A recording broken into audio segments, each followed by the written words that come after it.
Sebagian riwayat-riwayat ingin mengisyaratkan bahwasanya Nabi adalah cahaya.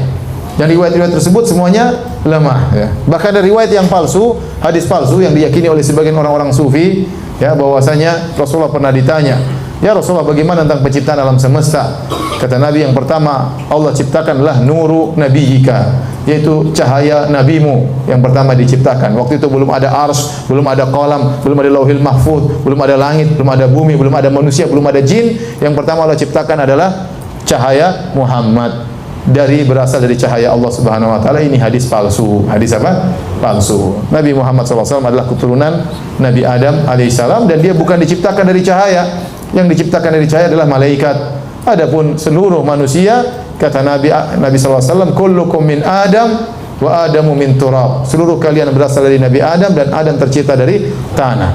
Nabi Muhammad SAW berkata, ana sayyidu waladi Adam yaumal qiyamah. Aku adalah keturunan Adam, yang paling pemimpin keturunan Adam pada hari kiamat kelak. Wala fakhar, dan aku tidak sombong. Adapun hadis palsu tadi mengesankan seakan-akan Nabi dulu sebelum ada Nabi Adam. Ada cahaya dahulu, baru kemudian ada Nabi Adam dan malaikat dan jin dan yang lain. Ini semua adalah tidak benar, hadis palsu. Saya ingin sampaikan hal ini ya, karena sebagian orang menganggap berlebih-lebihan kepada Nabi SAW, sehingga mereka mengatakan Rasulullah SAW tercipta dari cahaya, tidak seperti manusia-manusia yang lainnya. Kata mereka, Rasulullah SAW tidak punya bayangan. Kenapa? Karena cahaya matahari terpantul dengan cahaya Nabi SAW.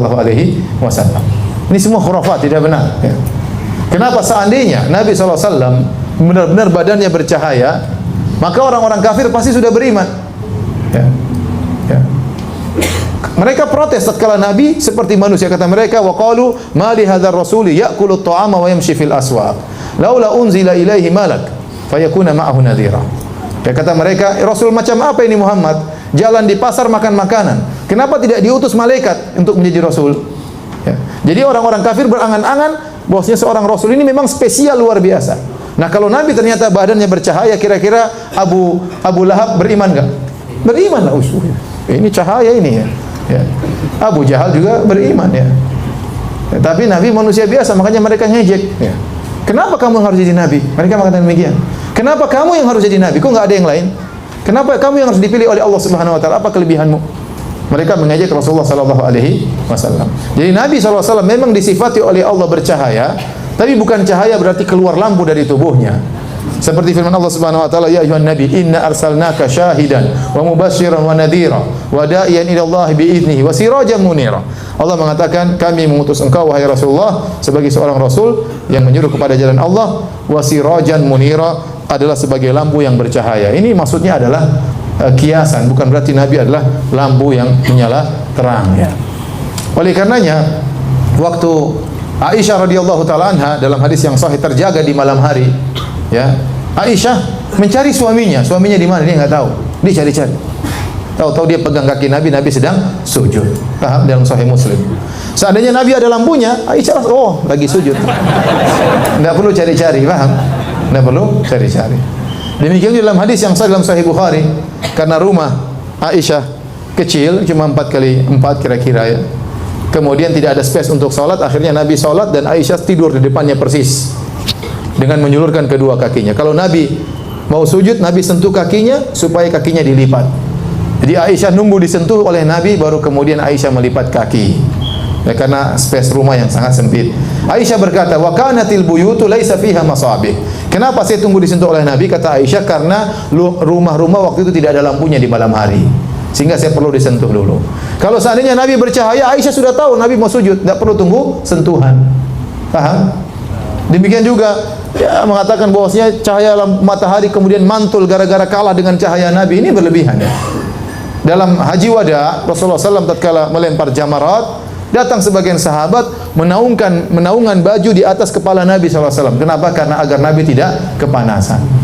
Ya, jadi kita katakan Nabi bercahaya, ilmunya bercahaya, wajahnya bercahaya, tapi bukan seperti lampu yang disangkakan oleh sebagian orang-orang berlebihan tentang Nur Muhammad. Berlebihan tentang Nur Muhammad, dan hadis tentang Nur Muhammad itu hadis palsu.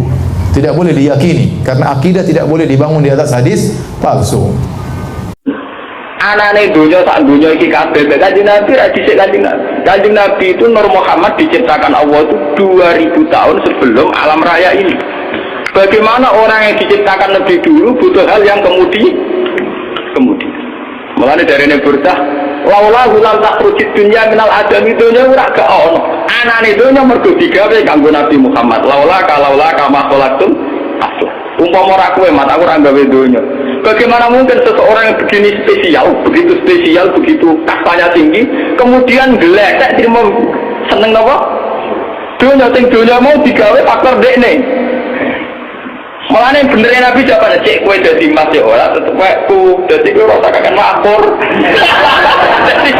Intinya, lah aku kue digawe karena aku malah marah ya aku. Boleh kue tadi kaji Nabi Sulaiman gak paham, Nabi Sulaiman gak paham. Jadi tidak ada ilmu kaji Nabi, tidak apa? Saya itu semakin syukur sama Allah, sampai bulan sujud syukur. Memang Nabi Muhammad itu jauh di atas Nabi Sulaiman. Musuh apa-apa, Nabi Sulaiman itu catekat, Nabi Muhammad itu tidak apa-apa. Begini, saya ini kan hafal Quran, semua yang hafal Quran tahu. Hubungannya Nabi Sulaiman dengan kelompok jin itu kon golek mutiara ning laut, terus diperdayakan sedemikian rupa jadi karyawan kon bangun gedung. Walhasil dikaryakan secara kapitalistik. Sementara cerita Quran dengan Kanjeng Nabi Muhammad hubungannya dengan jin itu tetap dakwah, tetap nyai Kanjeng Nabi. Orang kepikiran memperbudak jin kan golek emas, golek minten. Semua Quran mulai ayat apa saja. Wa idsorofna ilaika nafarum minal jin yastami'unal. Itu betapa luar biasanya Nabi Muhammad. Hubungan di alam gaib kados jin. Itu hubungannya Nabi yang ngandani. Jin kowe ya iman, piye wae kowe ku makhluk kudu nyembah sing gawe kowe. Sampai sebagian jin karena Nabi ajaannya rasional, sampai adanya yang iman. Sampai ya qaumana ajibu ya Allah wa aminu bi Muhammad wong bener tenan ngajak kita. Nabi Sulaiman tak tempat dakwah, amin wong ngumpul malah ora kena dino, ora kena apa? Dan saya tahu itu tidak lewat kitab. Saya cukup memahami dari Quran. Bener nak Imam Burda oleh ngelam Nabi Muhammad sampai langit. Nak ngenyek sampai walam yudanu bil mendekati saja enggak. Ya, mana cara kelas men lo? Wong Inter Milan musuh wong sing degradasi pokoknya MU musuh ting-ting sing apa? Calon apa? Degradasi. Wes sesuai ra lek. Nggih sampai dinya iki. Wa waqifun ala inta qadimi. Nabi-nabi itu mantap, ilmune entek. Nah jangan-jangan panjen coba Nabi Muhammad. Nabi Muhammad itu syariatnya bahkan bisa dirasakan sampai sekarang. Termasuk syariat yang susah dipahami, yaitu yang kaitannya moral. Kabeh Nabi sing khusus-khusus rawani nabrak moral. Ketika Nabi mau sholat subuh, Juwairiyah itu masih wiridan. Ketika Nabi sudah dari masjid, sudah sampai waktu duha. Waktu duha menurut standarnya ulama itu min dulu isamti ila qadri rumhin. Terus kira-kira itu cara batas pandangan mata itu 7 meter dari ufuk. Sinazuril ain. Wong kuno nak darani kadar tak penumbak nggih. Ya kira-kira 7 meter dari pandangan mata dari nopo ufuk. Niru ngono. Berarti nak wiridane mulai 4:30 nganti jam 5:30. Lo tak warai carane bener tapi rada nakal tak warai. Dari Kanjeng Nabi baru betul. Ulama udah ana nakale koyo Nabi. Lah Kanjeng Nabi baru subuh niki. Wiri ya, lho kok wiridan nggih. Lho mulai mau wiridan nggih. Wah, aku mau maca 4 kalimat tapi ambek wiridan mau sik unggul macananku. Lha iki tenan lho pian.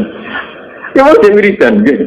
Aku mau duwe 4 kalimat, nak mbok waca ping 3 banding mbek wiridan mulai napa?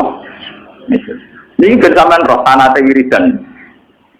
Jadi itu Kanjeng Nabi carane wiridan satu kata itu dirangkai kemudian diyakinkan meninsijam menyatu dengan fakta alam. Mane sampean kudu syukur. Sing elek, sing ganteng, sing sugih, sing marah kudu syukur. Engko tak wak ijazah. Mergo ini ngaji terlambat panjang kula nyai. Jadi mulai tahun 1431 sampai 1430 napa? Ini tak bari pas maghrib. Itu maghrib itu wis mlebu tahun 1432. Jadi ngaji terlama dalam sejarah saya. Jadi melewati antar tahun. Antar tahun. Ini kalau niati nangin dalam. Kalau nu gak ada anjani itikaf Rian biasa itikaf diambang. Saya gitu umat ngajak Mustafa bareng. Kanjeng Nabi cara ngajari kita begini. Jadi Dan ini mesti tak sanggup mati. Kalau nak sanggup mati tambah pun cukup. Hanya saya sudah benar. Tapi jangan tak sanggup nih, benar urip. Jadi begini ya. Subhanallah itu kata sakral yang diwariskan mulai Nabi Ibrahim sampai ke Nabi Muhammad Shallallahu Alaihi Wasallam. Artinya Subhanallah ini maha suci Allah. Maha suci ini artinya ya tidak terbayang kayak apa bentuknya, terus kayak apa irodahnya, kayak apa maunya itu tidak terbayang. Ya sudah pokoknya Allah itu suci. Meskipun kita tidak pernah bisa menghadirkan makna kesucian itu sendiri kayak apa. Tapi kemudian sucinya Allah itu gimana? Kata Nabi ada dokholki ya sejumlah makhluknya Allah. Bahwa ngelek, wong pincang, wong nakal, maling, guntuk, bajingan, pokoknya ada dokholki. Pulau ini mau tasbih jenengan gusti sejumlah makhluk jenengan. Jadi artinya nak wiridan mulai 4:30 sampai 5:30 Juwairiyah mau. Iku orang mewakili seluruh alam raya. Dan Nabi nakalan ada apa? Jadi ada apa? Nah, terus ditiru ulama-ulama sing nakal nak wiridan ada dana fasid. Sejumlah napasnya uang orang umat tahu uang kebuahan. Nak mau ada selawat ya, mau tenipu. Ada mawasi aku ilmu uang, pokoknya. Ini kalau cerita sing ringan-ringan masalah. Makanya kemudian menjadi masalah fikih, masalah ilmiah. Lalu kalau ini kalau Mas Romanto, ini sebagai waktu. Kalau masalah fikih yang memang harus dikaji oleh kiai yang biasa batul masalah. Kalau menpensiun, kalau kemudian nanti bintang batul masalah, job sufi kalau pensiun, nyata menjadi masalah. Andaikan Nabi menyuruh orang istighfirillah mi'ata marrah, mbok kamu itu istighfar mi'ata marrah 100 kali. Apa itu orang itu cukup gini? Astagfirullah mi'ata marrah. Gusti kalau istighfar ping 100 Gusti terus wis. Cukup enggak kira-kira? Apa harus bilang astagfirullah sampai 3 sampai 100 kali? Kira-kira rata-rata ulama darani ya ndak harus astagfirullah sampai 100. Tapi masalah ditolak beda. Tak kalau lagi misbah, uang meni tolak tuki salah. Tadi gue tolak bain. Padahal dia hanya bilang tolak tuki, kamu saya talak. Salahkan keluar kamping dulu. Tapi dia hanya bilang salahkan loh, tidak tolak tuki, tolak tuki, tolak tuki. Paham ya? Sehingga itu menjadi masalah ilmiah. Paham ya?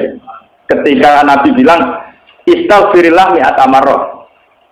Itu kan kita harus bilang astagfirullah sampai 100 kali. Tapi di bab tolak beda. Ketika kita bilang gue tak pegat ping telu, jadi bain apa?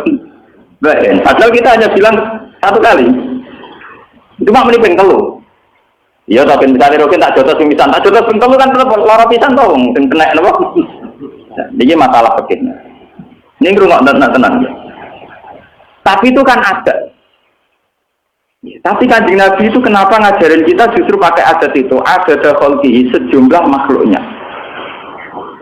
Jadi kemana Kanjeng Nabi nak perasaan beliau untuk wong nakal, wong bajingan, wong kafir sekalipun perasaan beliau itu ya bukti kesucian Tuhan. Ya sudah perasaannya Nabi bukan dulu Abu Jahal CS itu ya kesucian Tuhan, dulu Abu Lahab kesucian Tuhan. Nabi Dewi ora tahu paham, dia ora pengen paham makna suci itu kayak apa, ora pengen paham. Orang malaikat kok suci malah ngawur. Begini, ketika ini cerita nyata, dan saya siap disomasi malaikat. Ini kalau ngomong tenang. Ketika Allah ngendikan, "Hei malaikat ini jailun fil ardi khalifah." Aku ning bumi sebagai khalifah, yaiku rupa manusia. Dari malaikat, Gusti yang benar aja. Manusia itu punya reputasi atas alufia mayusidu fi awasikut. Manusia penggawean yang rusak mengalirkan darah. Wa nahnu nusabbihu bihamdika nuqat. Kita ini yang sering membaca tasbih, kenapa kalah sama manusia yang potensinya ya ikut? Kenapa malaikat disalahkan Tuhan? Dari wong sing ahli ilmu hakikat ya malaikat itu beda. Ya orang ngawur ya malaikat. Wong muni moho suci kok curiga Tuhan kurang pertimbangan. Jadi seakan-akan malaikat iki pancen keliru, lama tenan. Lho wis muni moho suci kok curiga pangeran kalah pertimbangan. Muni apa karo dasane? Tak pikir pertimbangan Anda ada akurat. Paham? Nanti mensomasi yang nganggep pertimbangan pangeran buat apa? Akurat. Kalau balik malaikat itu agak pasti manusia diangkat dari apa?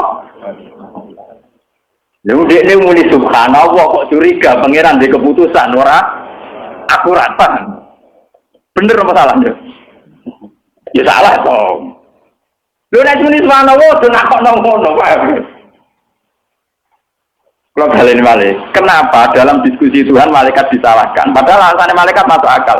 Gusti, kenapa engkau menciptakan manusia? Sing direputasi ya sikut, simak mengalirkan darah. Toh kita sering baca tasbih, mentasbihkan jenengan. Malaikat artinya apa? Natijah apa kesimpulannya? Janggal kan? Lu janggal apa betul? Lalu meyakini Allah Maha Suci kok janggal sampai keputusan. Nah di sini pentingnya kurang ngaji dan terus. Kalau sampai sudah yakin Allah Maha Suci, tidak usah janggal terhadap keputusan Tuhan. Kau supaya mutasi lah dari pangeran itu ngersakno elek, tapi kok wong elek disiksa dilebokno neraka. Karep-karep dhewe disiksa-siksa. Nah, kalau cara jadi pangeran gitu, lebih jagal-jagal dhewe kok takon aku. Cara jadi pangeran eskal-eskal dhewe aku mbok kerja. Ya, mengaku pangeran yo ora tau eskal.